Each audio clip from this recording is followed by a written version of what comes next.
Well, Bangladesh election has already been done, and everybody was waiting for this election because Mohammad Yunus tried so much hard to derail the election. He has given us so many excuses and all of that, but this particular time, finally, the election has been done, and BNP has come into power. And also, we could see that BNP won with a majority of 212 seats alone individually. I mean, BNP came in Bangladesh after 20 years. Yeah,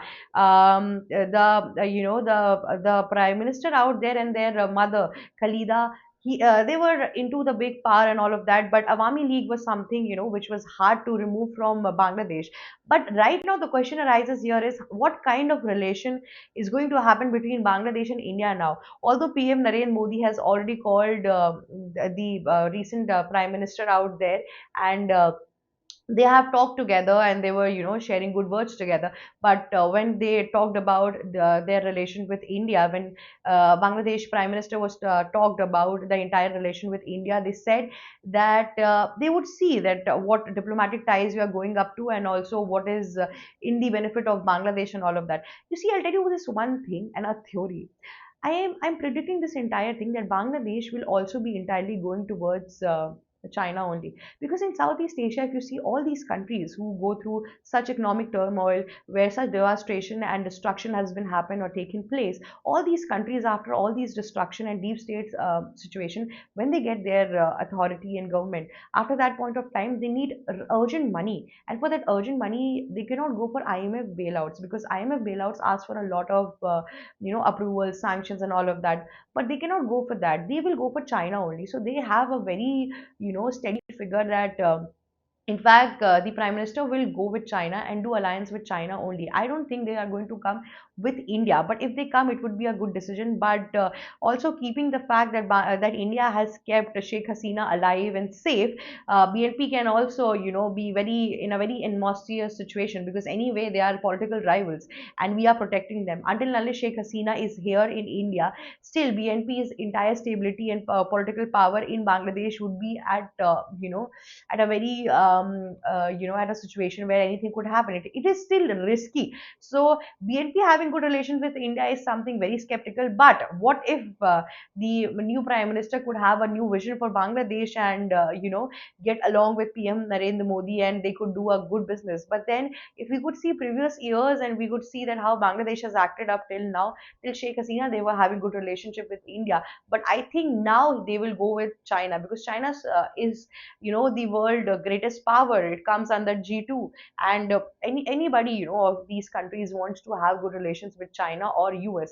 The US right now will also have good relation with BNP, because Muhammad Yunus has good relationship with America, and in the guidance of Muhammad Yunus, all these elections have taken place, and let's see what happens in this, entire new presidentialship or new prime ministership out there happening in Bangladesh. What kind of economic turmoil we are going to see, or there would be economic stability out there? This is something that is a big question.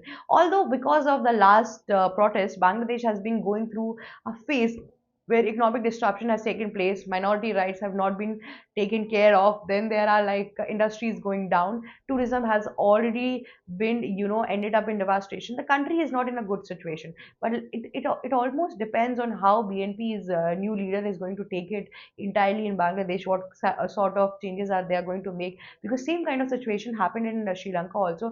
But Sri Lanka is prime minister and president are making good changes right now. And also T20 World Cup has a World Cup's match which is happening today of India and Pakistan is also being hosted in Sri Lanka. So Sri Lanka has actually taken care of their tourism, then industrialization. Now they're hosting matches and all of that. They have, they have grown. No matter how severely the country was devastated with so many economic inflation and all of that, the country is still going. Now BNP is also, dependent on it, what kind of target and what kind of system they are going to give to Bangladesh. That is a big question happening right now. But anyway, it's not a really great news for India right now, if I be very honest. But that is true that there wouldn't be any more destruction happening, because since the government was not regulated out there, people were not having fear for Muhammad Yunus and all of that. Everybody was doing whatever they felt like.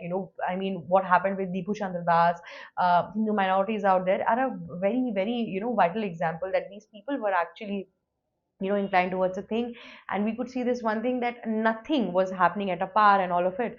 So right now basically we are just happy of the fact that no more destruction or disturbance would happen, but we are also thinking of this entire thing, that how this whole correlation will happen. Because if you see this entire thing, the entire neighbors of India, Nepal, Bangladesh, Pakistan, Sri Lanka, Maldives, all of them are almost pro China, and it could create a problem for India as well. So India need to have good relation. I mean, not even the best relation, but fine relationship with these countries, because they are neighbors.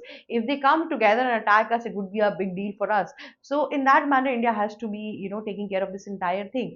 And let's just see what happens. And also, since we have been, keeping away all the Bangladeshi Muslims, and we are, actually, putting them out of our country and all of that, how Bangladesh is going to react on this entire situation. Everything is dependent on the new prime minister. Let's just see what happens in his regime, and how Bangladesh and India's relationship is carved out of it. That's all for today. If you like such geopolitical scoop, do not forget to like, share, and subscribe Global Shark. This side, Shiv Chitranchi. Thank you for watching us.